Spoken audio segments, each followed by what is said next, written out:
Hello नमस्कार दोस्तों। आज हम बात करने जा रहे हैं बिहार चुनाव को लेकर। एनडीए में सीएम फेस की घोषणा हो चुकी है। जी हाँ, बहुत सारा बातें चल रही थी कि एनडीए में सीएम फेस कौन होगा, क्योंकि महागठबंधन की ओर से तो तेजस्वी यादव स्थापित है ही। हालांकि तेजस्वी यादव को लेकर भी कांग्रेस के कई नेताओं ने सवाल किया। हाल ही में जब पटना पहुंचे सचिन पायलट, जो राजस्थान के कद्दावर कांग्रेसी नेता हैं, उन्होंने कहा दिया कि इलेक्शन के बाद पता मतलब कि डिस्कस किया जाएगा कि महागठबंधन में सीएम का फेस कौन होंगे चुनाव जीतने के बाद। तो इस पर भी काफ़ी विवाद हुआ। आरजेडी ने इसे सिरे से नकार दिया।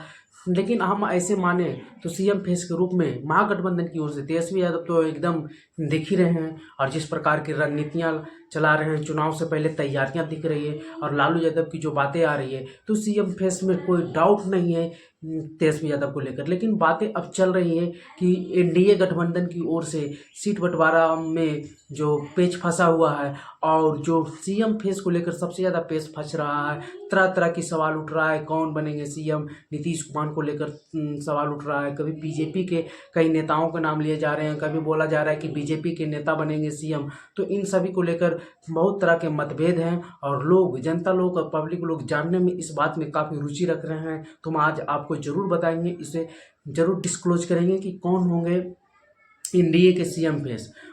ये ऐलान किया गया है, ये सिर्फ बताया नहीं जा रहा है। बीजेपी के बड़े बड़े नेता, मुख्यमंत्री जो भी हैं, वो उसने ऐलान किया है कि बिहार का सीएम फेस कौन होगा, एक बहुत बड़ी सभा में, जहां पर बीजेपी के 3-4 उप मुख्यमंत्री थे, एक मुख्यमंत्री थे, और बहुत बड़े बड़े नेता थे। एनडीए के साथी भी वहां मौजूद थे। उसके बाद ये अनाउंसमेंट हुआ कि बिहार में मुख्यमंत्री का चेहरा ये होंगे। तो आप लोग कह रहे होंगे कि नीतीश कुमार का चेहरा का क्या होगा, क्या नीतीश कुमार के चेहरा को लेकर ऐलान हुआ है? तो आप ये जान लीजिए कि नीतीश कुमार को चेहरा को लेकर ऐलान नहीं हुआ है।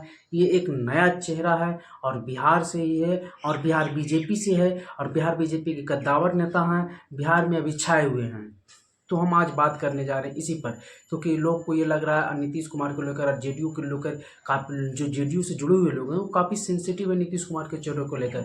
लेकिन नीतीश कुमार की जो तबीयत है, उनके दिमागी हालत को लेकर जो तरह तरह के सवाल मीडिया के दौरान फैल रहे हैं, लोगों तक पहुंच रही है, और उसके बाद नीतीश कुमार की जो पॉपुलैरिटी घट रही है। अभी सर्वे में भी आप लोगों ने देखा होगा कि किस प्रकार से लोग 18% ही चाह रहे हैं नीतीश कुमार को, तेजस्वी यादव को 44%, और एक स्पेस बन चुका है बिहार की राजनीति में। और जिस प्रकार से भी प्रशांत किशोर की रैली फेल हुई है, उसके बाद तो बिहार में तीसरे मोर्चा की कोई संभावना दिख नहीं रही, या तो एनडीए या तो महागठबंधन। तो इन महागठबंधन तो अपनी तैयारियां परकस कर कर बैठ चुकी है, लेकिन एनडीए में बार बार सवाल उठ रहे हैं, और नीतीश कुमार अब संभवतः राजनीति के अंतिम पारी में ही हैं। अब वो राजनीतिक करने के लिए उनकी जो आयु सीमा है, उनकी तबीयत है, वो उस प्रकार से अब है नहीं पहले जैसे। हालांकि नीतीश कुमार की राजनीतिक में अभी तक कोई दाग नहीं लगा, एक स्वच्छ चेहरा के रूप में अभी तक बिहार में कायम है। और उनसे ज़्यादा अभी हाल के दिनों में पूरे इंडिया भर में कोई ऐसा इंडिपेंडेंट दल नहीं है जो मुख्यमंत्री बनाई है। तो ये भी नीतीश कुमार के नाम एक कारनामा है। तो नीतीश कुमार के लिए अब अगला जो मुख्यमंत्री है, वो नीतीश कुमार के नाम पर मुहर नहीं लगती हुई दिख रही, वो बीजेपी के एक बड़े नेता के नाम पर मुहर लगती हुई दिख रही। और बिहार बीजेपी को नेता है कौन, पहले अनाउंसमेंट कौन किया, तो हरियाणा के मुख्यमंत्री नायाब सिंह सैनी, एक महात्मा फुले संगठन के नाम से एक जो हो रहा था प्रोग्राम, उसमें पूरे इंडिया के जो सैनी, साके, मौर्य, कुशवाहा समाज के लोग थे वहाँ पहुँचे हुए थे, और उसमें अनाउंसमेंट हुआ। उसमें नायाब सिंह सैनी हरियाणा के मुख्यमंत्री, छगन भुजबल कैबिनेट मंत्री महाराष्ट्र सरकार, उपेंद्र कुशवाहा पूर्व केंद्रीय मंत्री, राज्यसभा सांसद, सम्राट चौधरी बिहार के उप मुख्यमंत्री, केशव प्रसाद मौर्य यूपी के मुख्यमंत्री, और भी बहुत सारे नेता वहाँ पर पहुँचे थे। और उसी में अनाउंसमेंट हुआ। नायाब सिंह सैनी ने क्या बोला, पहले सुन लीजिए। मैं आप सबको आज यहाँ पर आप पधारे हैं, मैं हरियाणा के मुखिया के तौर पर आप सबका दिल से बहुत बहुत धन्यवाद करता हूँ। और एक बात आप लोगों को जरूर कहूँगा, भाइयों, सम्राट चौधरी जी बैठे हैं, हरियाणा के बाद इब्जा बिहार की बारी है।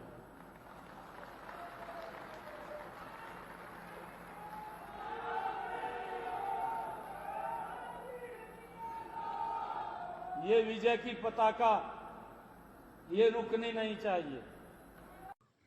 सुन लिए होंगे, नायाब सिंह सैनी ने बोला कि आगे जो अब की जो बारी है वो बिहार की बारी है, और बिहार में भी बीजेपी इस बार अपना जीत का परचम लहराएगी और उस जीत का परचम सम्राट चौधरी की अगुवाई में लहराई जाएगी। यानी सम्राट चौधरी का नाम लिया गया, यानी कि बिहार के अगला सीएम के रूप में नायाब सिंह सैनी की नज़रों में सम्राट चौधरी हैं। और ये एक बार नहीं, अमित शाह ने भी बार बार इस बात को नकारा है कि नीतीश कुमार के चेहरे पर तो चुनाव लड़ेंगे, लेकिन मुख्यमंत्री कौन होगा उन्होंने डिस्क्लोज नहीं किया। तो बीजेपी के बड़े बड़े नेताओं ने नहीं कर रहे, और इस बार ऐसा लग भी रहा है, देखने से भी लग रहा है कि इस बार बीजेपी अपना मुख्यमंत्री बनाना चाहती है। और उसी क्रम में जो हरियाणा के मुख्यमंत्री हैं उन्होंने बिहार को लेकर अपनी बातें कही दी कि हमारा मुख्यमंत्री होगा, और सम्राट चौधरी को नाम लेकर कहा। तो अब बिहार के अगला मुख्यमंत्री के रूप में अगर एनडीए जीतती है तो हो सकता है कि सम्राट चौधरी बिहार के मुख्यमंत्री हो सकते हैं, क्योंकि बीजेपी के बड़े बड़े नेताओं के मुंह अब धीरे धीरे खुलने लगे हैं।